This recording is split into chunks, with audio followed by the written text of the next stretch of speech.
창세기 40장 1절에서 8절 말씀 우리 한 절씩 교독하겠습니다. 그 후에 애굽 왕의 술 맡은 자와 떡 굽는 자가 그들의 주인 애굽 왕에게 범죄한지라.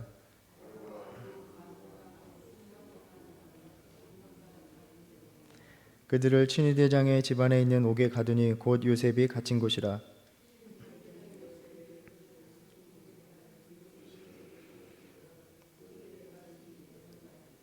옥에 갇힌 애굽 왕의 술 맡은 자와 떡 굽는 자 두 사람이 하룻밤에 꿈을 꾸니 각기 그 내용이 다르더라.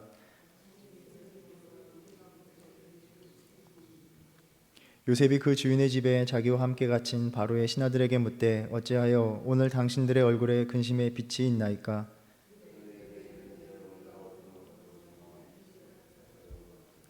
요셉이 그들에게 이르되 해석은 하나님께 있지 아니하니까 청하건대 내게 이르소서. 아멘. 요셉은 형들에게 팔려서 애굽에 오게 되었고 또 바로의 시위대장인 보디발의 집에서 종살이를 하다가 보디발의 아내의 덫에 걸려서 감옥에 갇히게 됩니다. 이 감옥에서 적어도 2년 동안 있었던 것으로 보입니다. 요셉이 17살 때에 팔려와서 바로 앞에 설 때가 30세라고 하니 적어도 13년간 애굽에 도착해서 13년간은 종살이와 옥살이로 보내야만 했습니다. 우리가 이 요셉의 이야기를 한 자리에 읽어서 앉아서 단숨에 읽어보면 야곱의 일가족 모두가 애굽으로 와서 기근을 면하게 되는 행복한 결말에 이르게 되지만, 그래서 요셉의 일생이 그렇게 순식간에 지나가는 것 같지만 요셉은 무수한 세월을 쉽지 않은 그러한 삶을 살아야만 했습니다. 이 시간들은 요셉이 가족들로부터 잊혀지는 시간이었습니다. 또 후의 이야기를 보면 요셉은 자신이 꿈을 해석해준 그 바로의 관원들에게서도 잊혀지게 됩니다. 아무도 요셉의 삶을 기억하지 않는다 하는 이것이 요셉에게는 가장 견디기 힘든 일이 아니었을까 생각을 합니다.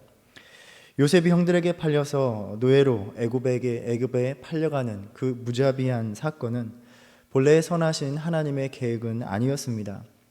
야곱의 편애와 요셉의 성숙하지 못함, 그리고 형들의 시기와 질투로 인한 인간의 연약함과 인간의 악함이 빚어낸 참상, 비극이라 할 수 있습니다. 하나님께서는 그렇게 뒤틀려버린 사태를 수습하셔야 했고 본래의 구원의 목적이 이루어지도록 그 모든 악을 선으로 바꾸셔야만 했던 것입니다.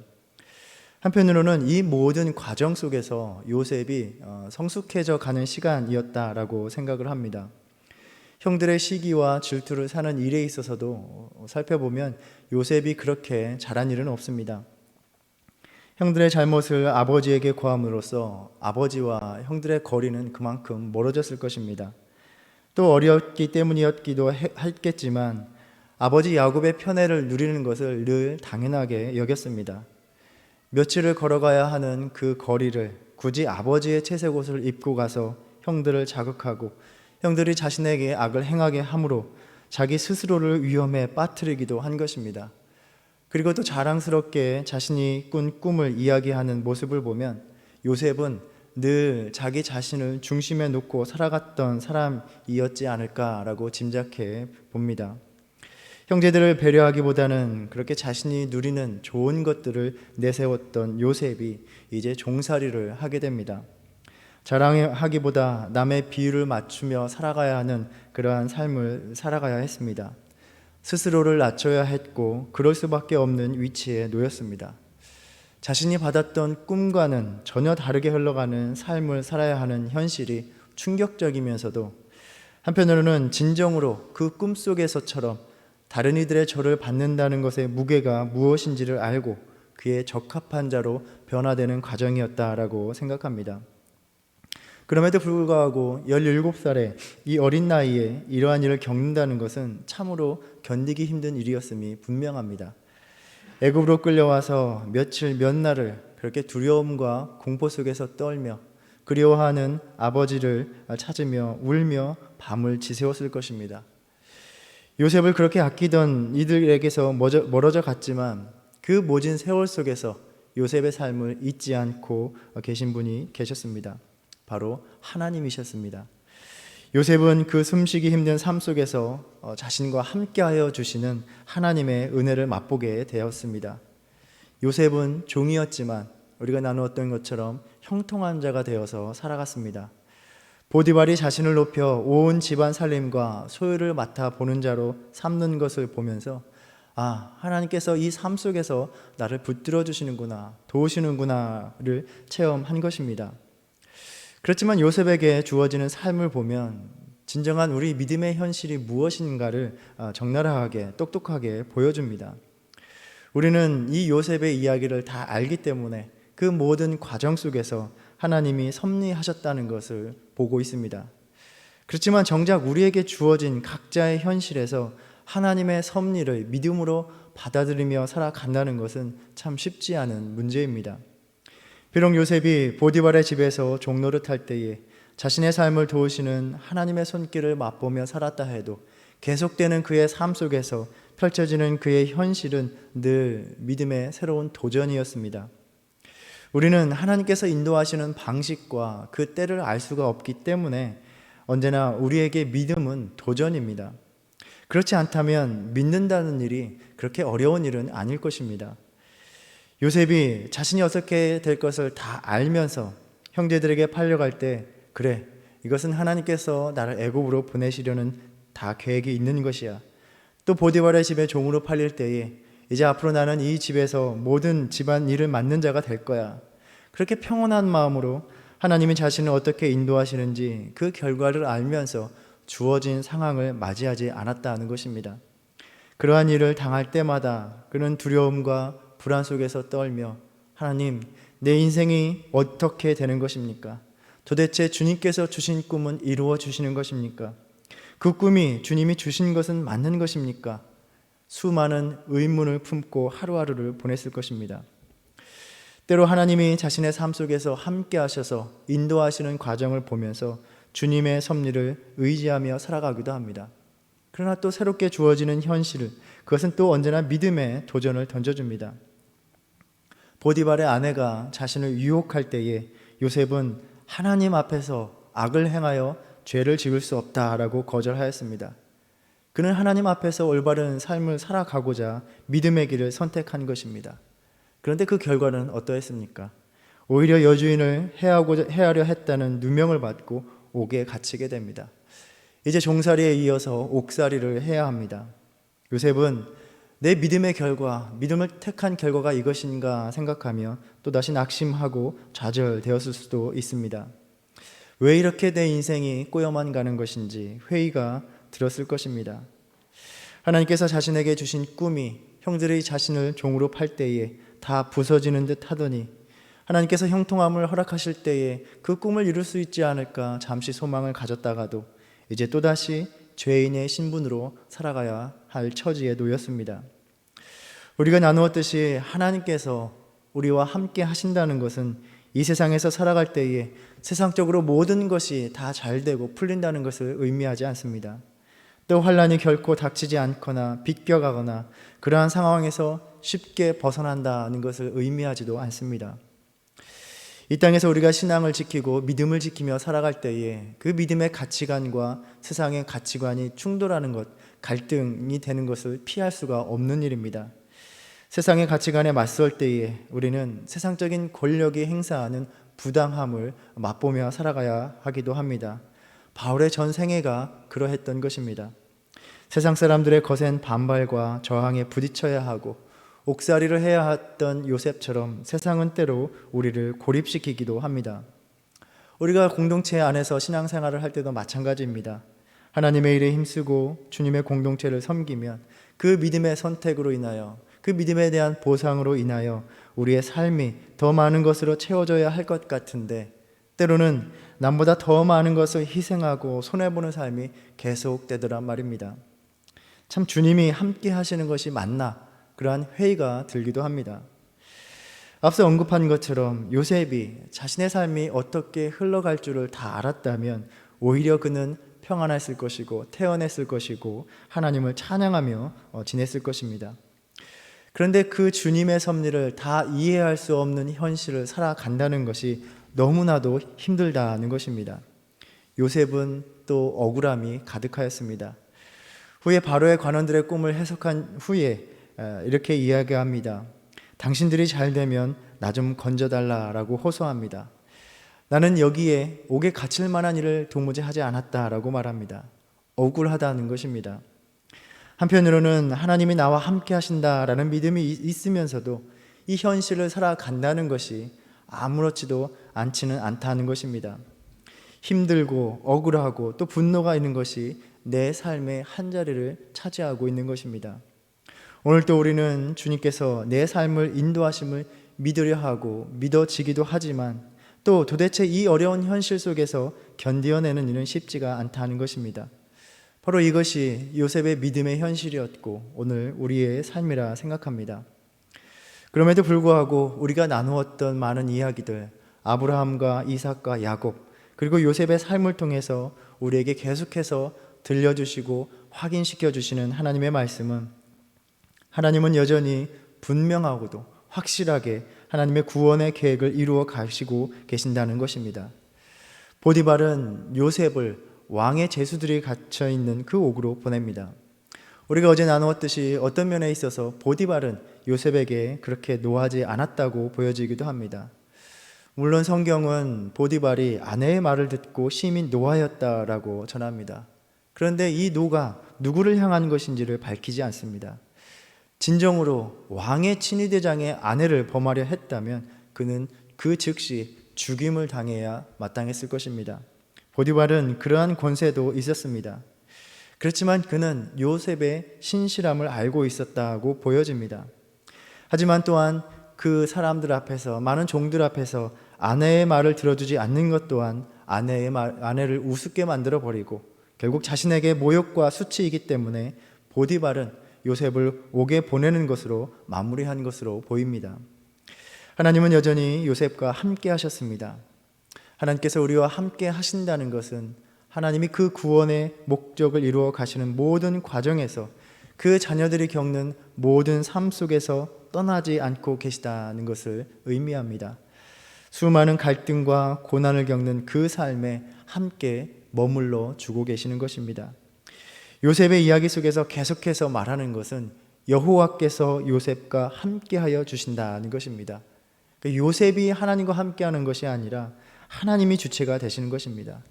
우리가 하나님을 붙들기 때문에 살아갈 수 있는 것이 아니라 하나님이 우리를 붙드시기 때문에 지금의 주어진 현실에 굴복하지 않고 포기하지 않고 하나님께서 이루어 가시는 그 구원의 역사에 그 다음 단계의 삶으로 한 걸음 더 나아갈 수 있고 그 인도하심을 따라서 계속 가다가 마침내 놀라운 구원의 역사를 맛보게 되는 것입니다. 다만 그 속에서 여전히 하나님께서 일하고 계심을 믿으면서 주님이 정하신 때를 보이시기까지 주어진 오늘의 삶을 살아가는 것이 우리 믿음의 삶인 것입니다. 요셉의 모든 고난의 삶 속에서 함께 하시는 하나님을 보면서 우리 역시 오늘도 믿음의 삶으로 인내하는 저와 여러분 되기를 바랍니다. 다윗은 내가 사망의 음침한 골짜기로 다닐지라도 해를 두려워하지 않을 것은 주께서 나와 함께 하심이라. 주의 지팡이와 막대기가 나를 안위하시나이다 라고 고백합니다. 비록 지금 주어진 이 길은 사망의 음침한 골짜기와 같은 곳일지라도 하나님께서 우리의 평생에 함께 하시는 그 선하심과 인자하심으로 인하여 반드시 영원히 거할 여호와의 집으로 인도하실 것이기 때문입니다. 감옥에 간 요셉은 처음에는 상당히 거친 대접을 받았을 것입니다. 팔려온 히브리인 노예를 다른 죄수들이 결코 우호적으로 잘 대해주었을 리가 만무합니다. 그런데 그 험악한 현실에서 요셉은 다시 한번 자신의 삶을 형통케 하시는 하나님의 손길을 맛보게 됩니다. 보디발의 집에서 비록 종의 신분이었지만 그 온 집안을 다스리고 관리하던 역할을 하였던 요셉은 다시 한번 책임 있는 자리에서 모든 일을 맡아 주관하는 삶을 살아가게 됩니다. 실상 요셉은 자신의 꿈이 이루어지고 있는 그 과정들을 부분적으로 맛보며 살아갔던 것입니다. 애굽의 엄청난 권력자인 보디발의 아내를 범하려 했다는 누명에도 불구하고 죽임을 당하는 것이 아니라 옥에 갇혔고 그것도 왕의 제수들이 갇히는 곳에 있게 되면서 하나님께서 또 다른 놀라운 만남을 예비하신 것입니다. 바로의 술 맡은 관원과 떡 맡은 관원이 갇히게 되고 보디발은 요셉에게 이들의 시중을 들게 합니다. 이 관원들은 왕에 대한 암살 시도가 난무한 그 궁중에서 왕의 먹을거리를 맡은 자들입니다. 왕의 신뢰와 또 실제적인 권력을 행사하던 사람들이었을 것입니다. 우리가 알듯이 페르시아 왕궁에 있던 느헤미야도 왕의 술 맡은 관원이었습니다. 왕의 곁에서 때로는 의견을 제시할 수 있는 그러한 측근이었음을 암시합니다. 그들이 갇힌 지 여러 날에 각자 한 나라의 꿈을 꾸었습니다. 꿈은 자기들의 앞날에 당할 운명이라고 여겼기 때문에 자신들의 꿈으로 인하여 근심합니다. 이들은 다른 때 같았으면 그 궁중에 있었던 꿈을 해몽하는 그 전문가들에게 물어볼 수 있었겠지만 지금 옥에 갇혔기 때문에 물어볼 수 있는 처지가 아닙니다. 도대체 자신들의 꿈이 무엇이고 앞날에 닥칠 일이 무엇인지 불안하였던 것입니다. 요셉은 이들에게 해석은 하나님께 있지 아니하니까 라고 말합니다. 즉 꿈을 계시하는 분도 하나님이시고 그 의미가 무엇인지 알려주시는 분도 하나님이시라는 것입니다. 하나님이 그 의미를 알게 하실 수 있기에 자신에게 꿈에 대해서 이야기해보라 라고 말을 합니다. 물론 요셉의 이야기에서 꿈은 성경 이 말씀을 주시지 않았던 시대에 하나님의 계시 방법이라는 것을 우리가 염두에 두어야 합니다. 오늘날 우리는 꿈이 아니라 분명하게 드러난 예수 그리스도의 사건 속에서 주신 이 말씀을 통하여 하나님의 뜻을 깨닫게 하신다는 것을 우리는 알아야 합니다. 해석이 하나님께 있다는 말에 담겼던 그 신학적인 의미는 오직 하나님만이 꿈을 해석하실 수 있기 때문에 하나님만이 미래를 알게 하신다는 것입니다. 장차 될 일을 알게 하신다라는 말은 곧 하나님께서 그러한 일이 일어나도록 계획하시고 결정하셨다는 의미입니다. 우리 인간의 모든 미래가 하나님의 뜻에 달려 있다는 것입니다. 우리가 다니엘서를 읽어보면 다니엘이 바벨론의 느부갓네살 왕의 꿈을 해석해 주면서 하나님께서 행하실 일들을 왕에게 나타내신 것이다 라는 식으로 이야기합니다. 하나님이 보여주시는 꿈은 하나님이 분명하고 확실하게 행하실 일이었던 것입니다. 그리고 우리에게 하나님께서 요셉과 같이 꾸게 하신 꿈이 있습니다. 이 말씀을 통하여 알게 하신 꿈이 있습니다. 새 하늘과 새 땅에서 우리의 모든 눈물을 씻겨주시는 분명하고 확실한 삶이 우리에게 주어졌다는 것입니다. 그러나 요셉과 같이 우리는 그 꿈과는 너무나 다른, 그 꿈이 이루어지기에는 너무나 유한한 오늘의 현실을 살아가야 하는 것입니다. 요셉이 하나님과 함께한 것이 아니라 하나님이 요셉과 함께 하신 것이다 우리가 나누었습니다. 하나님이 그 꿈이 이루어지기까지 요셉을 붙드시고 인도해 주신 것입니다. 하나님이 우리에게도 그와 같이 행하시고 계십니다. 오늘도 우리와 함께 하셔서 그 꿈이 이루어지기까지 우리의 삶이 허망함과 멸망의 길로 가는 것이 아니라 주님께서 약속해 주신 그 구원이 이루어지는 곳까지 이루도록 인도해 주시는 것입니다. 하나님께서 우리의 삶의 조각들을 하나하나 그 계획과 뜻에 따라 변함없이 맞추어 가고 계심을 믿고 오늘 우리의 삶의 자리에서 하나님의 섭리를 믿고 인내하는 저와 여러분 되기를 바랍니다. 아직 그 꿈에 다 도달하지 못하였지만 우리에게 주어진 지금의 현실 속에서 주님이 함께 하심으로 요셉과 같이 형통하게 하시는 그 은혜를 맛보는 하루의 삶이 되시기를 주님의 이름으로 축원합니다. 기도하겠습니다. 하나님의 크신 구원의 계획이 오늘 우리의 삶에 여전히 펼쳐지고 있음에도 불구하고 주님을 믿는 믿음으로 살아가는 것, 그 믿음의 선택을 내리는 그 삶의 결과들이 때로는 우리를 실망시키고 낙심시킬 때가 많음을 우리는 깨달으며 살아갑니다. 그러나 모든 순간에 우리의 곁에 함께 하셔서 그 구원의 길로 우리를 인도해 주시는 줄을 믿습니다. 주님이 함께 하심을 믿고 기다리며 믿음으로 인내할 수 있는 힘을 오늘 또 허락하여 주시옵소서. 요셉이 종으로 또 제수로 살았지만 다스리는 삶을 살았듯이 오늘 또 주님이 함께 하심으로 주님이 주신 꿈이 이루어짐을 오늘의 삶 속에서 맛보는 삶이 되게 하여 주시고 소망의 끈을 놓지 않고 끝까지 믿음의 길을 걸어갈 수 있도록 오늘 또 우리의 삶을 붙들어 주시옵소서. 예수님의 이름으로 기도드립니다. 아멘.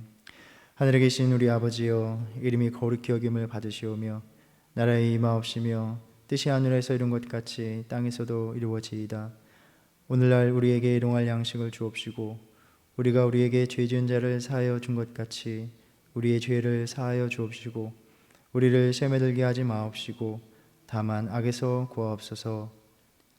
나라와 권세와 영광이 아버지께 영원히 있사옵나이다. 아멘.